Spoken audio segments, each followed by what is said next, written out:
سیاست ہر 5 سال بعد کرتے ہیں. خان صاحب بھی یہی پرانی سیاست، تبدیلی کا وعدہ کر کے یہی پرانی سیاست، نفرت اور تقسیم کی سیاست کرتا آ رہا تھا. میاں صاحب بھی پہلی دفعہ وزیر اعظم بنا تو یہی نفرت اور تقسیم کی سیاست، دوسری دفعہ وزیر اعظم بنا تو یہی نفرت اور تقسیم کی سیاست، تیسری دفعہ وزیر اعظم بنا تھوڑا بریک کے بعد یہی نفرت اور تقسیم کی سیاست، چوتھی دفعہ خدا نہ خواستہ بن ہی جاتا ہے تو آپ کو یہی پرانی سیاست بھگتنا پڑے گا.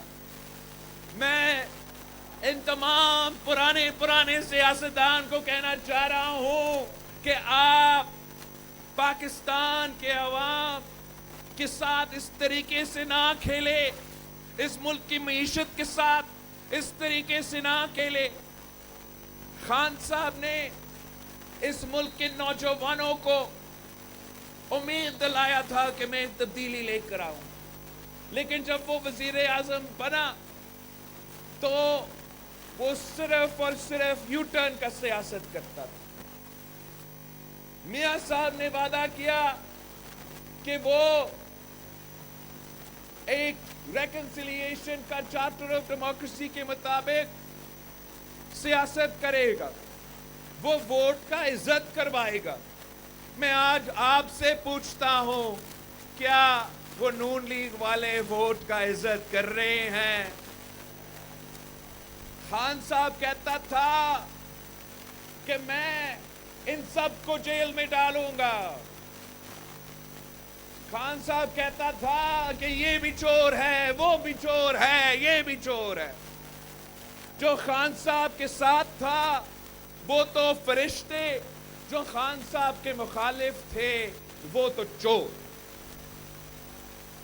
اب میں کیا کہوں؟ جشن تو نہیں مناؤں گا، مگر اتنا کہوں گا کہ خان صاحب کو خود توبہ کرنا چاہیے.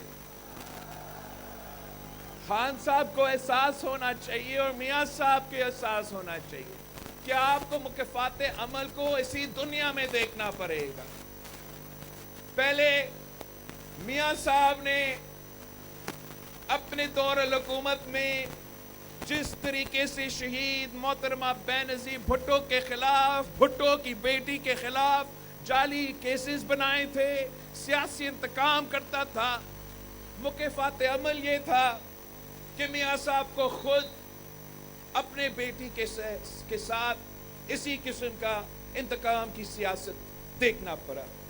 خان صاحب کہتا تھا کہ میں ان کو رلاؤں گا، آج وہ خود رو رہا ہے.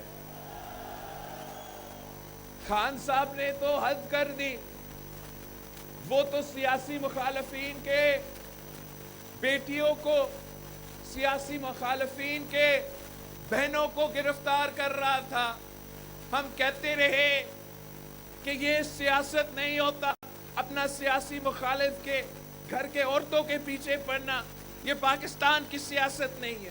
پاکستان کی ثقافت اس چیز کا اجازت نہیں دیتا، ہمارا مذہب اس چیز کا اجازت نہیں دیتا، مگر وہ طاقت کے نشہ میں انہوں نے وہ کام کر لیا. آج مجھے دلی افسوس ہو رہا ہے کہ اس کی اپنی بیوی جو ہے اس کو جیل جانا پڑ رہی ہے.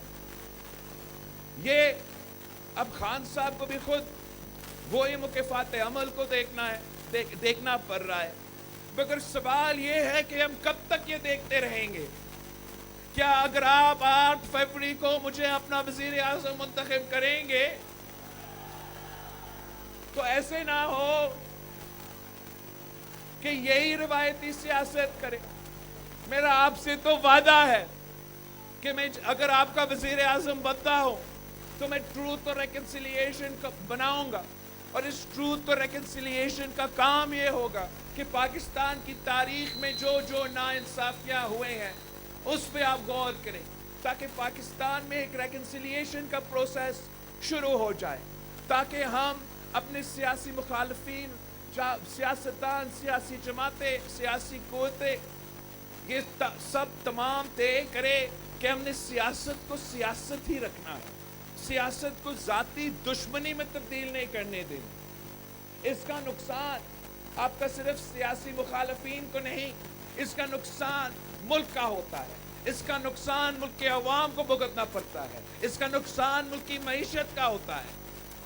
मैं समझता हूं कि वक्त आ गया है कि पाकिस्तान के अवाम को चुनना, एक नया सोच को चुनना चाहिए, एक नया सियासत को चुनना चाहिए जो ज़ाती दुश्मनी पर नहीं, अवाम की खिदमत पे मबनी है। यही वजह है कि मैं आज आपके पास मलाकंद आया हूं। मैं पूरा मुल्क का दौरे कर रहा हूं। मैं पहले आपसे पूछना चाहूंगा कि क्या जो बाकी जमातें जो कैंपेन कर सकते हैं उनमें से कौन आपके पास आई है?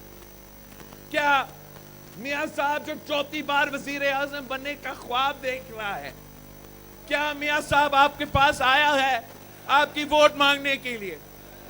मौलाना फजल रहमान साहब की बड़ी बड़ी जमात है पख्तूनख्वा में, पता नहीं कब से सियासत कर रहा है।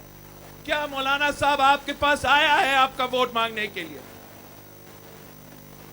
मैं आपके पास आया हूं आपकी साथ मांगने के लिए, आपकी वोट मांगने के लिए।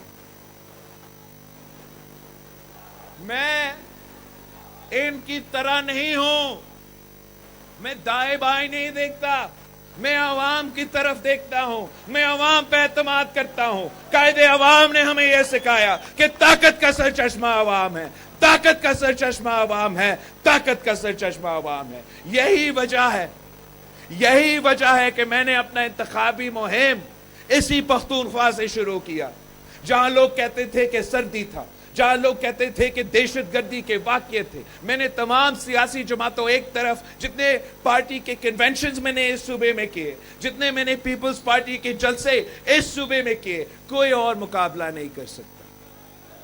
वो इसलिए कि मैं आपका इज्जत करता हूं। मैं समझता हूं कि पाकिस्तान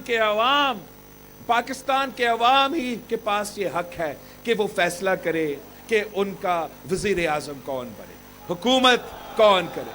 जब अवाम ये फैसले करते हैं, तो जब अवाम की ताकत से, अवाम की वोटों से हुकूमतें बनते हैं, तो कायदे अवाम की हुकूमत की तरह, शहीद रानी की हुकूमत की तरह, सदर जरदारी की हुकूमत की तरह अवाम की खिदमत होता है।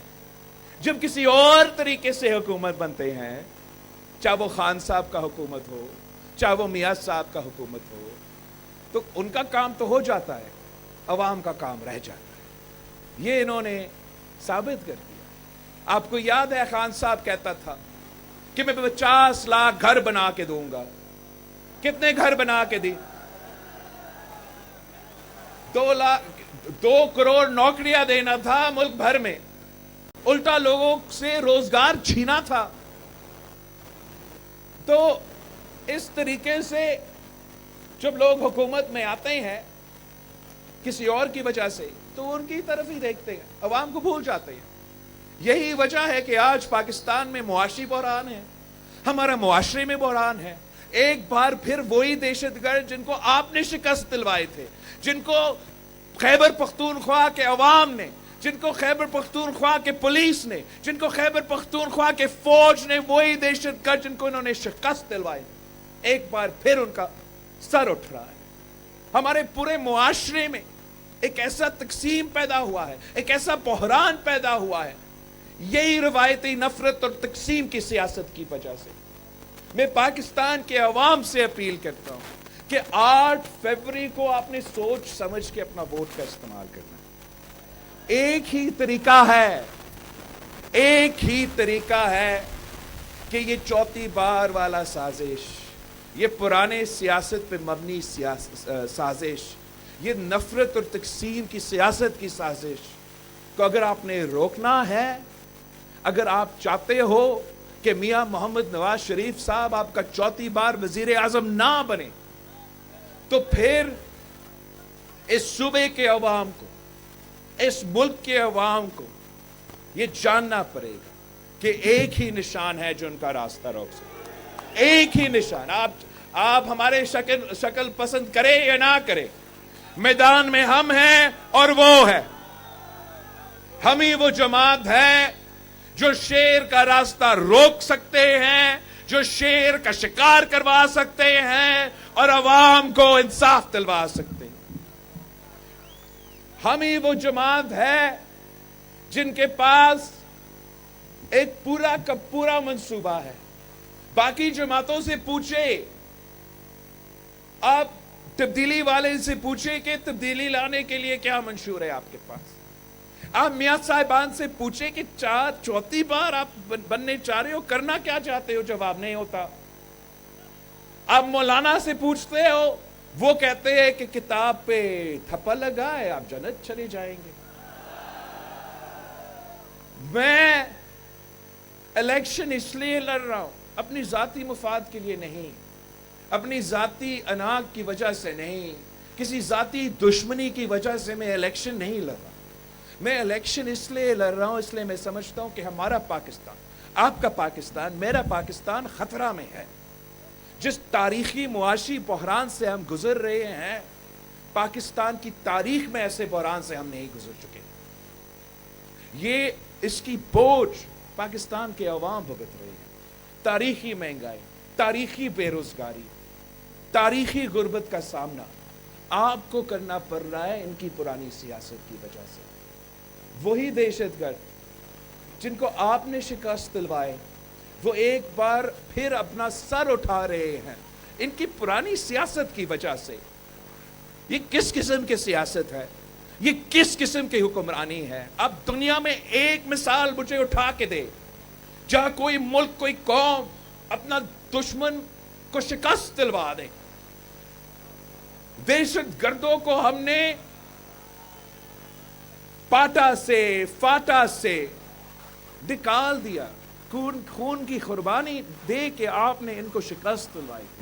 कौन होता है खान साहब कि वो शोदा के खून पे सौदा करके उनको दावत दे कि उसी कबायली इलाकों में आके आप एक बार फिर जो है आके रहे। इनकी फैसलों की वजह से आज एक बार फिर वो सर उठ रहा है। मगर ये मेरा आपसे वादा है कि मैं उस सर को काटूंगा, कभी भी नहीं ये बर्दाश्त करूंगा कि वो दहशतगर्द जिन्होंने मेरे अवाम के खून के साथ होली खेला था, कि वो एक बार फिर मेरा मुल्क पे मुसल्लत हो। हम पहले भी लड़े थे, आज भी लड़ने के लिए तैयार है, मगर हमारा सौदा पे सौदा करने के लिए तैयार नहीं है, अवाम के हुकूक पे सौदा करने के लिए तैयार नहीं। और मुआशरे में जो बहरान पैदा हुआ है, आपने ऐसे बहरान कभी देखा है? ऐसे तकसीम, ऐसे नफरत, मतलब भाई भाई से लड़ रहा है, पाकिस्तानी को पाकिस्तानी से लड़वाया जा रहा है। इस तरीके से कोई मुल्क चल सकता है? सियासत तो सियासत होता है, सियासी इख्तलाफात होते हैं, इख्तलाफ राय होते हैं, इसको आपने जाती दुश्मनी में क्यों तब्दील करना है? इस तरीके से कोई मुल्क नहीं चल सकता, हमारा मुल्क भी नहीं चल सकता। यही वजह है कि मेरा वादा है कि हुकूमत में आऊँगा, पहले दिन पे जो भी तमाम सियासी कैदी है, सियासी कारकुन जो सियासी कैदी है, उनको मैं रहा करूँगा। इसलिए ये हमारा तारीख है, हमारा तारीख है। शहीद मोहतरमा बेनज़ीर भुट्टो वज़ीर आज़म बनी, वो कह सकती थी जो भी कायदे अवाम को की शहादत में इन्वॉल्व थे, चाहे वो जज साहिबान हो, चाहे वो सियासतदान हो, चाहे वो ब्यूरोक्रेसी हो, उन सबको मैं फांसी पे चढ़ा दूँ। मगर शहीद बीबी ने कहा कि जमहूरियत बेहतरीन इंतकाम है। शहीद बीबी को शहीद किया गया, सदर जरदारी को 12 साल जेल में डाला गया, तशद्दुद किया गया, ज़बान काटा गया, गला काटा गया। सदर जरदारी भी कह सकता था कि मैं इंतकाम लूँगा, सदर जरदारी भी कह सकता था कि जिसने मेरा ज़बान काटा मैं उसको ज़बान काटूंगा, जिसने मेरा गला काटा मैं उसका गला काटूंगा। मगर वही सदर जरदारी ने पाकिस्तान खपे का नारा लगाया। आज इसी किस्म की सियासत की ज़रूरत है। और जहाँ तक हमारा मुआशी बहरान है, जहाँ तक तारीख़ी गुर्बत, बेरोज़गारी और महंगाई का सवाल है, पाकिस्तान के अवाम के पास बहुत से ऑप्शन हैं, मगर तमाम सियासी जमातों का मुआशी पॉलिसी एक जैसे, और पाकिस्तान पीपल्स पार्टी वो वाहिद सियासी जमात है جس کا معاشی